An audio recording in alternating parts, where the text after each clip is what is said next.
സംസ്ഥാന സർക്കാർ ജീവനക്കാരുടെയും പൊതുമേഖലാ സ്ഥാപനങ്ങളിലെയും ശമ്പള പരിഷ്കരണത്തിനായി 12ാം ശമ്പള പരിഷ്കരണ കമ്മീഷൻ പ്രഖ്യാപിച്ച് സംസ്ഥാന ബഡ്ജറ്റ്. 3 മാസത്തിനകം കമ്മീഷൻ റിപ്പോർട്ട് സമർപ്പിക്കണം. DA കുടിശ്ശിക പൂർണ്ണമായും നൽകുമെന്നും ധനമന്ത്രി KN ബാലഗോപാൽ പ്രഖ്യാപിച്ചു. സംസ്ഥാന സർക്കാർ ജീവനക്കാരുടെയും പൊതുമേഖലാ സ്ഥാപനങ്ങളിലെയും ശമ്പള പരിഷ്കരിക്കുന്നതിനായി 12ാം ശമ്പള പരിഷ്കരണ കമ്മീഷൻ പ്രഖ്യാപിച്ച് സംസ്ഥാന ബജറ്റ്. 3 മാസത്തിനകം കമ്മീഷൻ റിപ്പോർട്ട് സമർപ്പിക്കണം.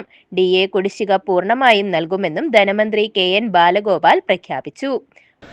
മീഡിയം ടൈം ഫിസ്ക്കൽ പ്ലാൻ 2026-27 സാമ്പത്തിക വർഷത്തെ വാർഷിക ധനകാര്യ സ്റ്റേറ്റ്മെന്റ് എന്നിവ അടക്കമുള്ള മുഴുവൻ സ്ട്രാറ്റജി സ്റ്റേറ്റ്മെന്റുകളും ഞാൻ മേശപ്പുറത്ത് വെക്കുന്നു.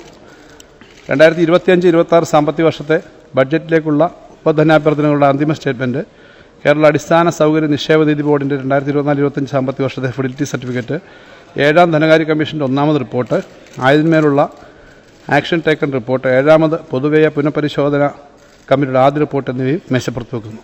ഒരു ഗഡു DA ഫെബ്രുവരി മാസത്തിന്റെ ശമ്പളത്തോടൊപ്പം ബാക്കി DA, DR ഗഡുക്കൾ മാർച്ച് മാസത്തോടെയും നൽകുമെന്നാണ് പ്രഖ്യാപനം. സർക്കാർ ജീവനക്കാരുടെ പങ്കാളിത്ത പെൻഷൻ പദ്ധതിക്ക് പകരമായി അഷ്വേഡ് പെൻഷൻ പദ്ധതി നടപ്പാക്കുമെന്നും ധനമന്ത്രി പറഞ്ഞു. ശമ്പള പരിഷ്കരണം സംബന്ധിച്ച് 5 വർഷ തത്വം പാലിക്കണമെന്നതാണ് ഇടതുപക്ഷ സർക്കാരുകളുടെ എക്കാലത്തെയും നയം. 12ാം ശമ്പള പരിഷ്കരണ കമ്മീഷൻ 3 മാസത്തിനകം റിപ്പോർട്ട് സമർപ്പിക്കും. ശമ്പള പരിഷ്കരണം സമയബന്ധിതമായി നടപ്പിലാക്കുമെന്നും ധനമന്ത്രി കൂട്ടിച്ചേർത്തു. സർക്കാർ ജീവനക്കാരുടെയും പെൻഷൻകാരുടെയും അവശേഷിക്കുന്ന DA, DR ഗഡുക്കൾ പൂർണ്ണമായും നൽകുമെന്നും ധനമന്ത്രി പ്രഖ്യാപിച്ചു. സർക്കാർ ജീവനക്കാരുടെ ഹൗസ് ബിൽഡിംഗ് അഡ്വാൻസ് സ്കീം പുനഃസ്ഥാപിക്കും. പങ്കാളിത്ത പെൻഷൻ പദ്ധതിക്ക് പകരം അഷ്വേഡ് പെൻഷൻ പദ്ധതി ഏപ്രിൽ 1 മുതൽ തുടങ്ങുമെന്നും ബജറ്റിൽ പ്രഖ്യാപനമുണ്ട്.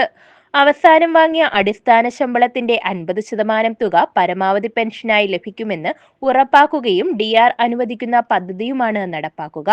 നിലവിലെ NPS-ൽ നിന്ന് അഷ്വേഡ് പെൻഷനിലേക്ക് മാറാനുള്ള അവസരമുണ്ടായിരിക്കും. NPS-ൽ തുടരേണ്ടവർക്ക് അത് തുടരാം. ജീവനക്കാരുടെയും സർക്കാരിന്റെയും വിഹിതം പ്രത്യേക ഫണ്ടായി കൈകാര്യം ചെയ്യുവാനുള്ള സംവിധാനമുണ്ടായിരിക്കും.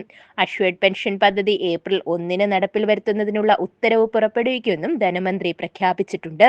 News desk.